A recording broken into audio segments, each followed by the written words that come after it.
Aku tidak pernah percaya pada cerita hantu sampai malam itu. Kalau bukan aku sendiri yang mengalaminya, aku pasti sudah menertawakan siapapun yang menceritakan pengalaman ini.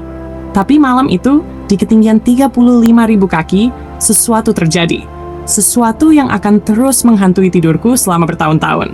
Oh maaf, aku terlalu terburu-buru. Namaku Daisy. Aku seorang pramugari yang sudah 5 tahun mengudara. Dari kecil, aku selalu memimpikan pekerjaan ini. Aku suka melihat dunia dari atas awan, melayani penumpang, dan menikmati keramah tamahan yang menjadi bagian dari pekerjaan ini. Tapi malam itu, semua kebahagiaan itu berubah menjadi kengerian. Penerbangan yang kutempuh malam itu adalah penerbangan jarak pendek dari Jakarta ke Makassar. Tidak ada yang aneh pada awalnya. Penumpang sudah naik, pesawat tinggal landas dengan mulus, dan aku sudah bersiap untuk rutinitasku seperti biasa. Cuaca malam itu cukup baik, dengan hanya sedikit awan gelap di kejauhan. Pesawat jenis Boeing 737 itu tidak sepenuhnya penuh. Hanya sekitar 70% kapasitas. Aku ingat duduk di jump seat, memeriksa daftar keamanan terakhir, ketika aku melihat sesuatu yang membuat bulu kuduku berdiri. Di kursi 23A, seorang pria tua duduk dengan kepala menunduk. Tubuhnya sedikit membungkuk, dan kulitnya tampak begitu pucat, hampir seperti lilin. Awalnya, aku tidak berpikir apa-apa. Mungkin dia hanya lelah. Tapi ketika aku berdiri untuk berjalan melewati lorong, aku melihat sesuatu yang membuat langkahku terhenti. Tidak ada napas keluar dari hidungnya. Tidak ada gerakan dada yang naik turun. Dia tampak mati. Atau seperti boneka lilin yang duduk di sana tanpa jiwa. Aku berpikir untuk mendekatinya. Tapi suara pengumuman kapten menarik perhatianku.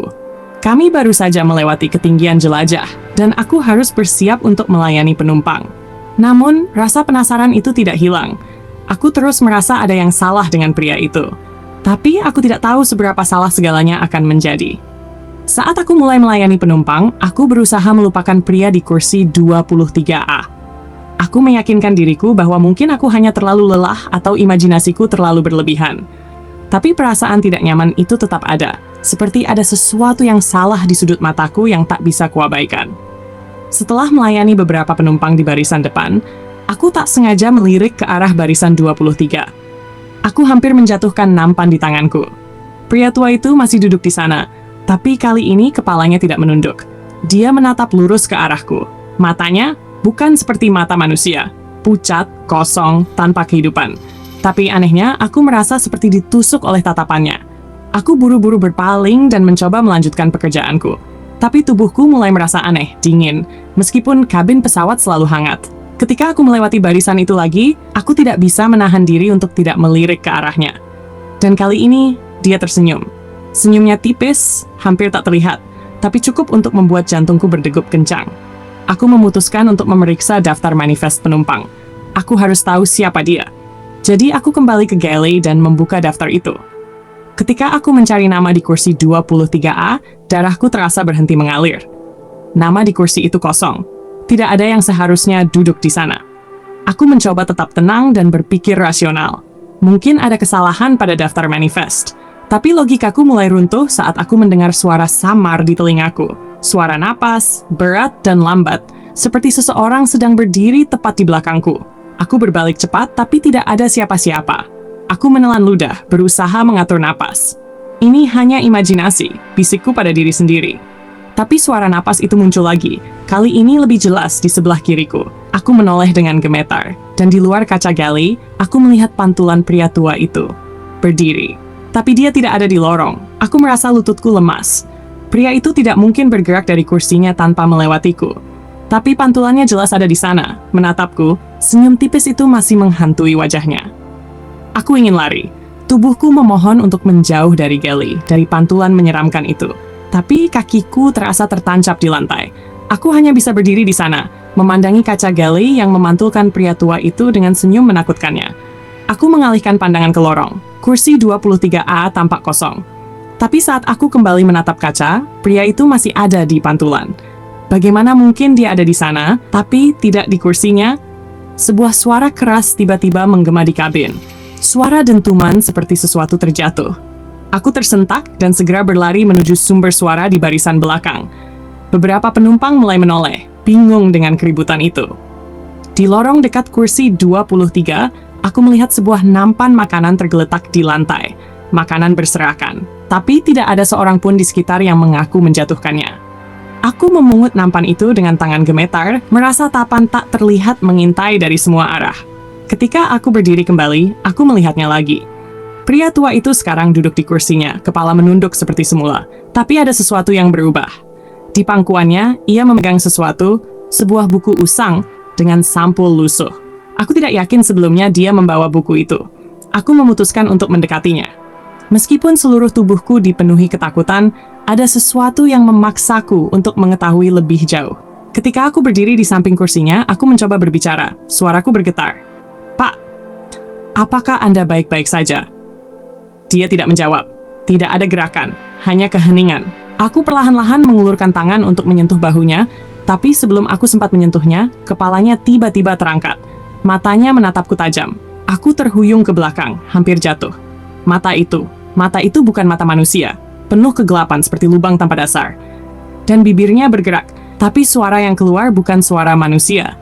Lebih mirip bisikan yang berasal dari setiap sudut kabin, berbunyi samar. "Kamu tidak seharusnya ada di sini." Saat itu lampu kabin tiba-tiba berkedip-kedip. Beberapa penumpang mulai panik, tapi aku tidak peduli lagi. Aku berlari menuju galley depan. Napasku terengah-engah. Dalam keadaan panik, aku mendengar langkah-langkah berat di belakangku, seperti seseorang mengejarku. Tapi ketika aku menoleh, lorong itu kosong. Ketika akhirnya aku sampai di galley depan, aku mendapati salah satu rekan pramugariku berdiri di sana dengan wajah bingung. Aku ingin menceritakan semuanya, tapi sebelum aku sempat berbicara, aku mendengar suara pengumuman dari kokpit. Kru kabin harap bersiap untuk mendarat darurat. Apa? Mendarat darurat? Tidak ada tanda-tanda masalah sebelumnya. Tapi sebelum aku bisa mencerna situasi, lampu kabin padam sepenuhnya. Suasana berubah menjadi gelap gulita. Dan di dalam kegelapan itu, aku mendengar suara pria tua itu sekali lagi. Kali ini lebih dekat, berbisik tepat di telingaku. Ini baru permulaan.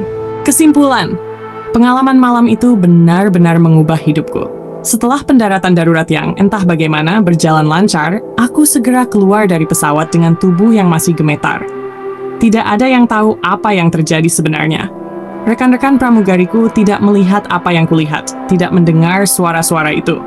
Mereka hanya menganggapku terlalu lelah, mungkin stres akibat jadwal yang padat. Tapi aku tahu apa yang kurasakan nyata. Pria tua di kursi 23A atau entitas yang menyerupainya bukan sekadar imajinasi. Hingga hari ini, aku masih memikirkan tatapan matanya yang kosong dan bisikan terakhirnya. Ini baru permulaan. Aku tidak tahu apa yang dimaksud, tapi aku merasa itu bukan sekadar ancaman. Itu adalah peringatan. Dari pengalaman ini, aku belajar bahwa ada hal-hal di dunia ini yang tidak selalu bisa dijelaskan oleh logika. Meskipun aku suka berpikir bahwa semua bisa dijelaskan secara rasional, pengalaman malam itu membuka mataku pada kenyataan bahwa dunia ini menyimpan misteri yang tidak selalu kita pahami. Kadang-kadang kita perlu mempercayai naluri kita dan mengakui bahwa kita bukanlah penguasa segala hal. Ketakutan mungkin membuat kita merasa lemah, tetapi itu juga pengingat bahwa kita adalah manusia yang perlu berhati-hati dan menghargai batas-batas yang tidak terlihat. Jika kamu suka dengan cerita ini, jangan lupa untuk subscribe, like, dan tinggalkan komentar tentang apa yang kamu rasakan setelah mendengar kisah ini. Bagikan juga pengalaman serammu di kolom komentar. Sampai jumpa di kisah-kisah berikutnya.